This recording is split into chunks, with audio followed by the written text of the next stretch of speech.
Em Isaías 55 e 58, o profeta nos aconselha a priorizar os propósitos de Deus em nossa vida, pois com certeza são melhores do que os nossos propósitos humanos, quase sempre egoístas. E do mesmo jeito que fomos perdoados, graças à misericórdia de Deus, devemos fazer o mesmo com o nosso próximo. Devemos imitar Deus, perdoando aqueles que nos magoaram de alguma forma. Para isso, o profeta utiliza a analogia do dia da expiação e do sábado, que estão relacionados.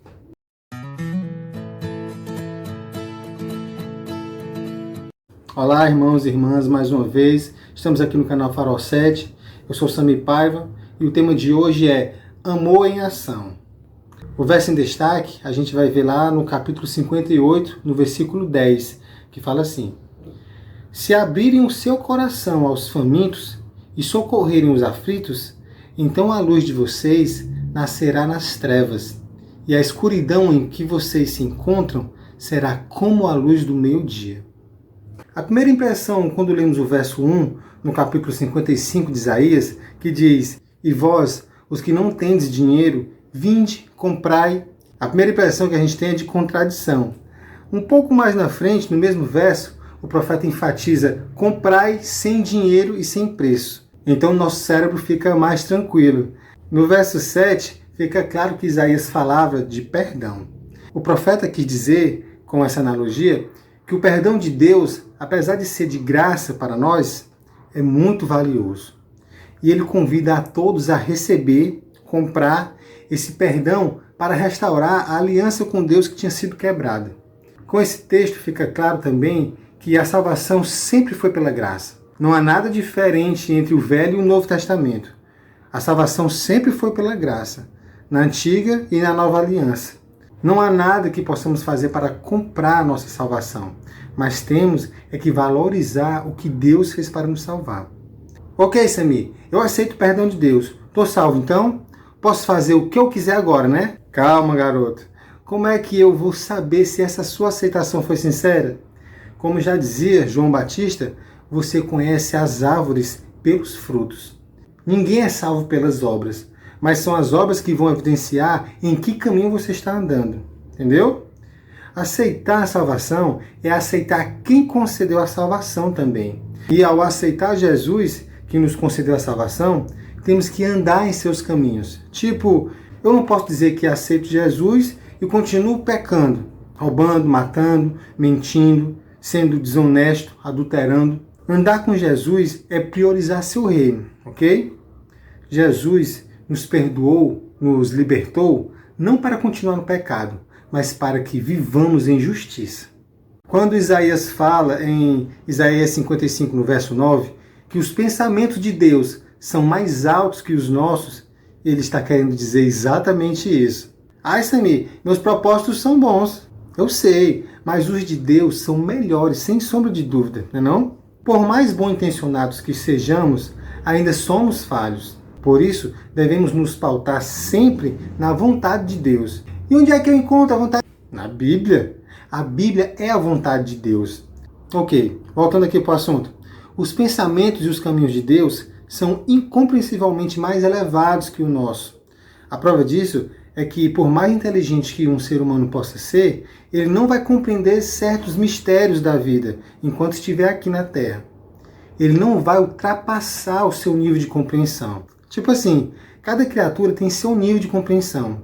O cachorro tem um, o macaco tem outro, o golfinho tem outro e o ser humano tem o seu nível de compreensão. Enquanto estivermos aqui em nossa condição carnal pecaminosa, seremos limitados. Na eternidade, aí sim, entenderemos as coisas realmente, porque nossa compreensão será mais elevada. Na eternidade, entenderemos melhor assuntos complexos como o plano da salvação, a encarnação de Cristo, a Trindade, o Espírito Santo, a criação narrada em Gênesis, muitas maravilhas, acredite. Para entender esse texto de Isaías 58, do verso 1 a 8, precisamos entender a origem do próprio ato de jejuar. Vou explicar aqui rapidinho. Tudo no santuário que Deus mandou Moisés fazer representava algo importante que Cristo iria fazer por nossa salvação. A pia de bronze, por exemplo, o batismo.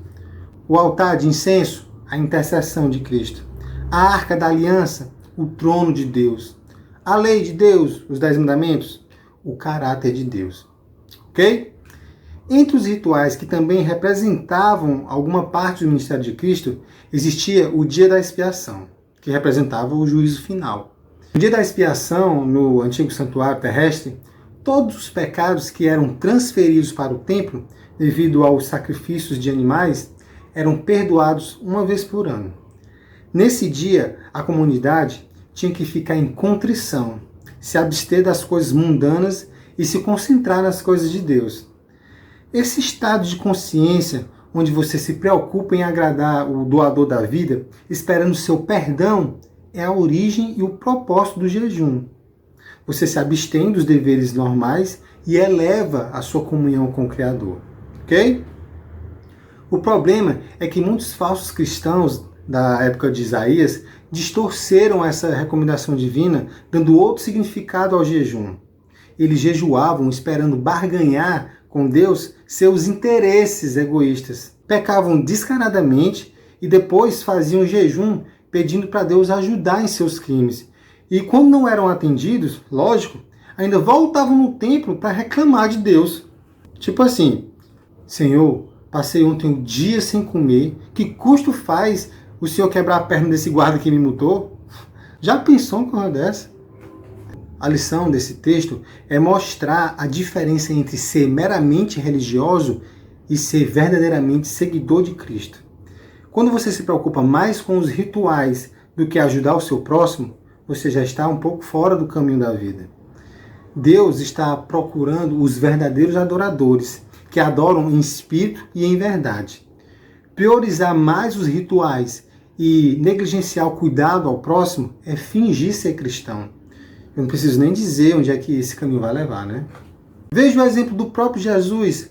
É claro que Jesus é fiel a toda a lei de Deus, como ele mesmo falou em Mateus 5, 17 e 18. Mas os evangelhos se concentram muito mais em seus atos de misericórdia, cura, alimentação e perdão dos necessitados do que a sua fidelidade aos rituais. Deus quer uma igreja que pregue a verdade que Cristo deixou, não a verdade dos fariseus. E o exemplo que Cristo deixou é que cuidar do necessitado é a prioridade. Isaías 58 fala de 3 assuntos principais: abnegação, bondade social e o sábado. Por último, mas não menos importante, nos versos 13 e 14, o profeta nos fala sobre a importância dos sábados. Pois assim como a abnegação e a bondade social, o sábado envolve concentração em Deus, em suas santas prioridades e o reconhecimento de nossa dependência dele. Agindo assim, considerando os sábados, o cristão busca a santidade ao imitar a Deus, que na forma de Cristo se humilhou, demonstrou bondade e abnegação e cessou o trabalho no sábado, no fim da semana da criação. Como o próprio Jesus falou em Marcos 2, no verso 27, o sábado foi feito para o homem, em favor do homem, para ajudar o ser humano a se relacionar melhor com Deus e elevar a comunhão com Deus do mesmo jeito do jejum e da bondade social. Amém?